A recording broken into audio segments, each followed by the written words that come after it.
ADS 200 slúži na odmasťovanie a čistenie súčiastok, časti zariadení v priemyselnej údržbe a v technologickom procese. Kôš je odnímateľný pre ľahšiu manipuláciu s dolnými súčiastkami. Beko sa dá pohodlne zatvoriť a otvoriť. Zariadenie je pre ľahšiu manipuláciu vybavené kolieskami, ktoré je možné zabrzdiť. Zariadenie ADS je schopné odmasťovať súčiastky až do hmotnosti 200 kg. Veľkosť súčiastky 8 cm, na výšku 52 cm. Pracovná náplň je v rozmedzi 150 a 160 litrov tekutiny. Teplota tekutiny je medzi 80 až 60 stupňov Celzia.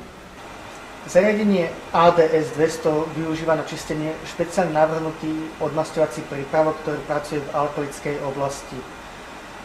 Na čistenie sa ďalej využíva otáčavý pohyb koša. Čerpadlo vytláča odmasťovaciu kvapalinu cez dízy umiestnené na spodku zariadenia a takisto cez otvory umiestnené na hornej časti. Pre ľahké zorientovanie sa slúžia kontrolky na paneli, ktoré signalizujú potrebné údaje ako nízku hladinu kvapaliny, či je dosiahnutá správna teplota alebo sa vyhrieva, koniec cyklu, či je zariadenie pod prúdom a je funkčné. Na ovládanie samotného čistenia slúži gombík Štart, na ukončenie, ak nie je zastavené automaticky, slúži gombík Stop, na potáčanie koša slúži gombíček. Kvôli úspore financií a predĺženiu životnosti odmasťovacej kvapaliny je zariadenie štandardne vybavené lapolom, odstraňovačom masnôt a oleja.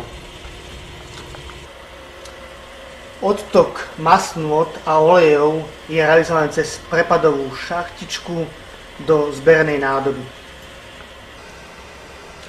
Použitá náplň je vypúšťaná cez guľový ventil do nádoby. Hrubé nečistoty sú zachytávané v prvostupňovom filtri, ktoré je možné jednoducho vybrať a vyliať do pripravenej nádoby.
A opäť skontrolujeme diely po čistení.